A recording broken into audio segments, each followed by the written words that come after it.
लोकांसाठी हे कायदा पास केलेला आहे। त्या लोकांचं आंदोलन आज यूपी असेल, एमपी असेल, पुऱ्या महाराष्ट्रात सगळीकडे मोठ्या प्रमाणात पेटलेलं आहे। जो नवीन ऍक्ट आणलेला आहे यूजीसी ऍक्ट, त्याचे फायदे बघितले तर खूप आहेत, पण जे सवर्ण आहेत, सवर्णाने एक आंदोलन छेडलं आणि त्या आंदोलनाला धरून असा कायदा असावा हे सुप्रीम कोर्टानेच गाईडलाईन दिलेल्या आहे। कारण दलित आणि मागासवर्गीय जे आहेत त्यांच्याबद्दल अन्याय होतोय उच्च शिक्षणासाठी, जसं की रोहित वेमुला ची मागणी अखिल भारतीय विद्यार्थी परिषदेसारख्या हिंदुत्ववादी संघटनांनी केली आणि त्याला साजेसं असं काम या भारत सरकारचे त्या ठिकाणी असणारे, भारत सरकारच्या हस्तक असणारे जे सुप्रीम कोर्ट आहे। नवीन नियम आपण या यूजीसी मध्ये जे लागू करण्यात आलेले आहे, या नियमाला कुठेतरी या देशामध्ये, लोकशाही मानणाऱ्या देशामध्ये कुठेतरी कोणी 1% असणारा जो समाज वर्ग आहे, जो समाज या ठिकाणी जो नमस्कार मित्रांनो, वैचारिक आखाडामध्ये मी प्रकाश लांडगे आपलं सर्वांचं मनपूर्वक स्वागत करतो।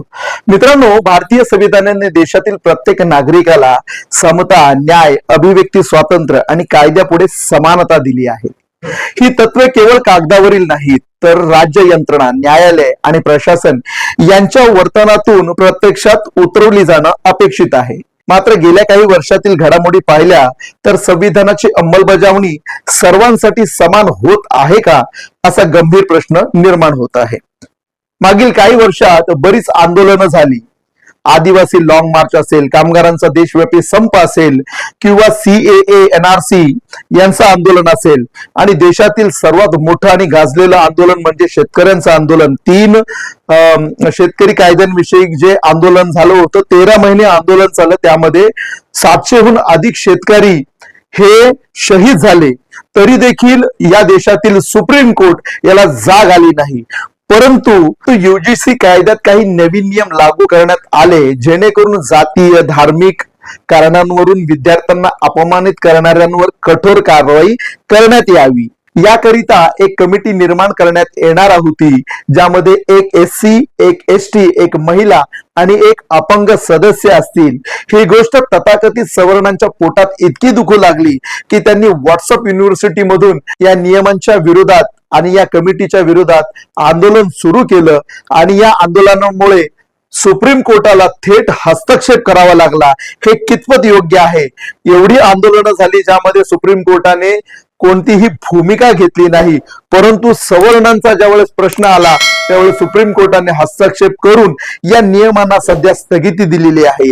ही स्थगिती योग्य आहे का, यावरच आज आपण लोकांची प्रतिक्रिया जाणून घेणार आहोत। भारत सरकारने दलित ओबीसीच्या हक्कासाठी जो नवीन ऍक्ट आणलेला आहे यूजीसी ऍक्ट, त्याचे फायदे बघितले तर खूप आहेत, पण जे सवर्ण आहेत, सवर्णाने एक आंदोलन छेडलं आणि त्या आंदोलनाला धरून सुप्रीम कोर्टाने त्याच्यावरती स्टे आणलेला आहे। ते फार चुकीचं आहे। हा ऍक्ट जर का खरोखर अंमलात आणला तर SC, ST, OBC यांच्यावरती जे विलोसिटी होणारे अन्याय आहेत ते थांबले जातील, आणि जर का मोदीचं खरोखरच हे असेल, दलित OBC यांच्यावरती प्रेम असेल, तर ते हा ऍक्ट पुन्हा पूर्णपणे लागू करतील आणि 15% सवर्णांनी 85% OBC वरती हा अन्याय केलेला आहे, हा कुठेतरी थांबला पाहिजे आणि हा ऍक्ट पुन्हा लागू झाला पाहिजे।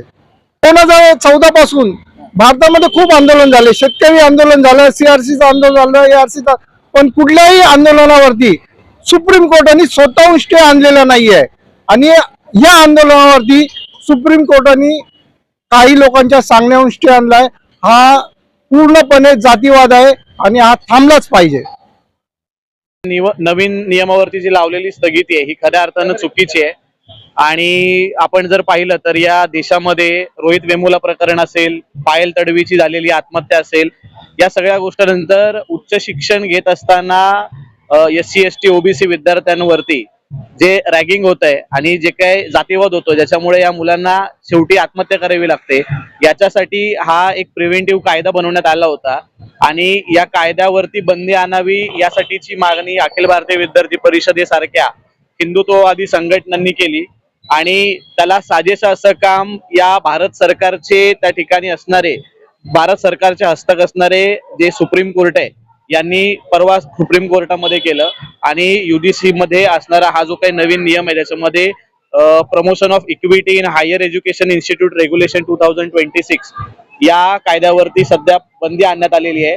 सुप्रीम कोर्टाचं याच्यावरती म्हणणं असं आहे की हा कायदा जर लागू झाला तर देशामध्ये कुठेतरी जे आहे तो वर्गवारी किंवा त्या ठिकाणी जातीवाद निर्माण होईल किंवा त्या ठिकाणी विद्यार्थी वर्ग जो आहे तो वेगवेगळ्या जातीवादी वेगवेगळ्या वर्गांमध्ये विभागला जाईल.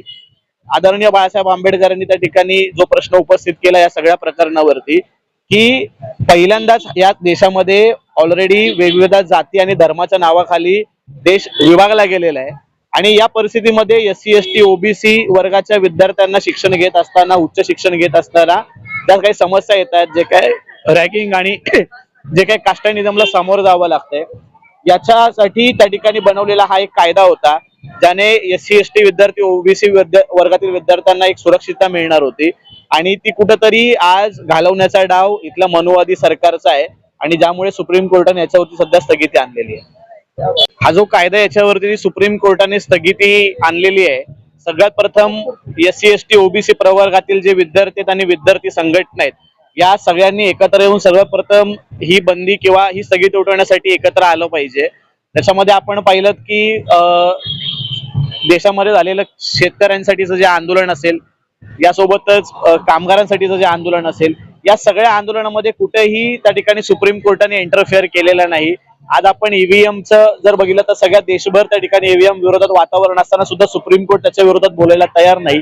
पण ज्या वेळेला जातीचा प्रश्न येतो किंवा SC ST OBC विद्यार्थ्यांच्या हिताचा प्रश्न येतो, अशा वेळेला मात्र सुप्रीम कोर्ट त्याच्यावरती स्थगिती लावतं.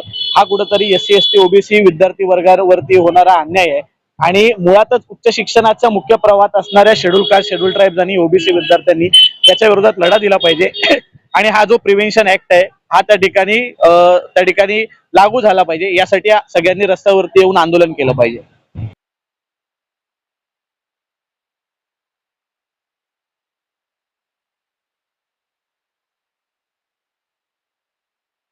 मुळात युजीसी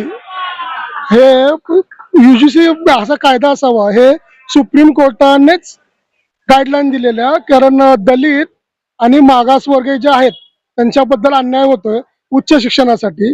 जसं की रोहित वेमुला, पायल तडवी यांना आत्महत्या करावी लागली.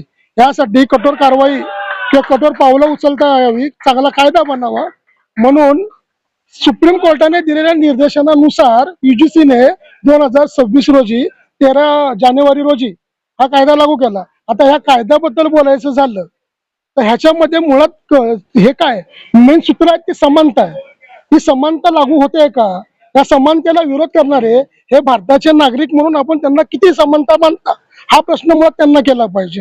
इथं कोणत्या जातीचे असतील, काय धर्माचे असतील, आम्हाला त्याचं काही घेणं देणं नाहीये. हा कायदा समानता, जे वेल एज्युकेटेड म्हणजे शिक्षण अगदी शिक्षणाच्या नंतरचं जे पुढचं शिक्षण असतं, जसं की डॉक्टर की वगैरे वगैरे, ह्याच्यामध्ये येणारे प्रॉब्लेम्स ह्याच्याबद्दल समानता यावी. ह्याच्या जे राजपत्र जे काढले त्याच्यामध्ये ज्या नियमावली आहेत त्या किती विद्यार्थ्यांसाठी योग्य आहेत, याचा कधी ज्या विरोध करणाऱ्यांनी विचार केलाय का? त्याच्यामध्ये समानता वर्षातून 2दा बैठका झाल्या पाहिजेत.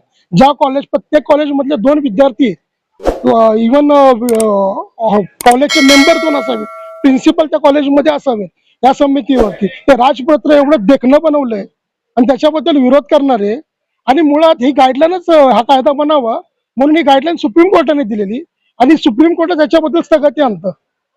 यापुढे सर्व समाज एकत्र येऊन कशा पद्धतीने विरोध करणार?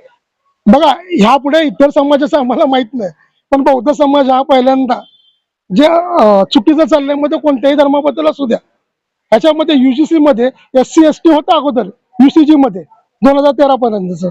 2026 ला आता जो कायदा आला युजीसी, त्याच्यामध्ये OBC वर्गाला ऍड केलंय म्हणून हे सगळं पोटचूळ झाले. त्यांना OBC समाज ऍड केला, तर हे OBC समाजाने लक्षात घ्यावं ना. आणि SC ST मध्ये फक्त एकच समाज असतो, बौद्ध समाज, प्रत्येक गोष्टीला आंदोलन करणारा. युजीसी जो कायदा परत घेतलाय, कोर्टांच्या 2 बेंचने सांगून ते परत घेतलेला आहे, तो अन्यायकारक आहे. हा दलित, बहुजन आणि ओबीसीवरती असलेल्या विद्यार्थ्यांवरती हा अत्याचार आहे. हा अत्याचार एखाद्या टक्का कोणतरी बोलतो आणि न ऐकता, दुसऱ्या पक्षाचं न ऐकता तो कायदा मागे घेतला जातो, तर हे आम्ही काही चालून देणार नाही. आपल्या माहितीसाठी सांगतो की हा जो विद्यार्थ्यांवरती जो अत्याचार चाललेला आहे, हे उदाहरण सांगायचं झालं तर येमुला आहेच. येमुला आहे, अनेक डाबीबद्दल यांनी सांगितलेलं आहे, परंतु या कायद्याचा दुरुपयोग होता असं सांगतात आणि छोटेसे काही लोक आंदोलन करतात आणि ते मीडियाला आणि मोठ्या प्रमाणात दाखवलं जातं. परंतु ज्या लोकांसाठी हे कायदा पास केलेला आहे त्या लोकांचं आंदोलन आज युपी असेल, एमपी असेल, पुऱ्या महाराष्ट्रात सगळीकडे मोठ्या प्रमाणात पेटलेलं आहे. परंतु ते मीडियाच्या माध्यमातून काय दाखवले जात नाही. कायद्याचा दुरुपयोग आतापर्यंत कुठला झालेला नाही असं दाखवा. आमचं म्हणणं आहे की आमचं दुसऱ्या पक्षाचं देखील ऐकलं पाहिजे आणि कोणतरी दोन ब्राह्मण उठतात आणि दोन जे सांगतात त्यांनी परत घ्या म्हणून बोलतात आणि हे शासन कमी पडलेलं आहे हे बाजू मांडायला. हे पुन्हा जर का हे नाही झालं तर येणाऱ्या 11 तारखेला आझाद समाज पार्टी भीम आर्मीच्या वतीने दिल्लीला जंतर मंतर वरती मोठा मोर्चा आहे. परंतु हे एक आमचं म्हणणं आहे की चुटपुंज्या लोकांसाठी तुम्ही जर का या कायद्याचं मागे घेताय तर हे काय आम्ही चालू जाणार नाही. हे आंदोलन पेटलेलं आहे आणि देशभरामध्ये 3% लोक जर का तो कायदा मागे घ्यायला सांगतायत तर आम्ही तर 85% लोक आहोत. तर हे 85% लोक रस्त्यावर उतरल्यावर यांचं काय होईल ते इथल्या शासनाने, प्रशासनाने आणि सरकारने विचार केला पाहिजे. इथे जातीवादी दिसतात की हे मोदीच्या नावाने देखील आतापर्यंत मोदी किती चांगला आहे हे बोलणारे, मोदी तेली आहे, मोदी ओबीसी आहे म्हणून त्याला देखील जुते मारलं जातं. तर इथल्या दलितांना, इथल्या शोषितांना, जे विद्यार्थी शिकतायत त्यांच्यावरती काय अत्याचार आहे, त्याला भिमट्या नावाने बोललं जातं. तर ह्या कायद्याने त्यांना संरक्षण भेटणार आहे. या युजीसीचं आम्ही समर्थन करतो आणि कुठल्याही परिस्थितीमध्ये युजीसी जर का लागू नाही केला तर देशभरामध्ये हे आंदोलन पेटल्याशिवाय राहणार नाही असं आमचं ठाम म्हणणं आहे. आणि हे कायदे जे बनवलेले आहेत ते यांच्यासाठी नाही बनवलेले. कायदा जो बनतो इथल्या दलित शोषित विद्यार्थ्यांसाठी बनलेला कायदा आहे आणि हा काय आजचा नाहीये. गेले कित्येक वर्ष अत्याचार चाललाय विद्यार्थ्यांवरती आणि त्यांना जर का संरक्षण भेटत असं आणि कुठेच या कायदा लागू झाल्यानंतर कुठेच असं काही घडलेलं नाही की बाबा त्यांना कोणाला त्रास झालेला आहे या कायद्याचा, असं कुठेच घडलेलं नाही. असं कुठे घडलेलं असेल तर दाखवून द्यावं. आणि ते न बघता न करता हा कायदा मागे घेण्याचा जो प्रस्ताव याने सांगितलेला आहे तो चुकीचा आहे, तो अन्यायकारक आहे आणि आम्ही अन्याय सहन करणार नाही. बाबासाहेबांनी सांगितलंय की अन्यायाच्या विरोधात बंड करून उभा आणि हा कायद्याचं राज्य आहे. हे घटनेमध्ये घटनेचं राज्य आहे.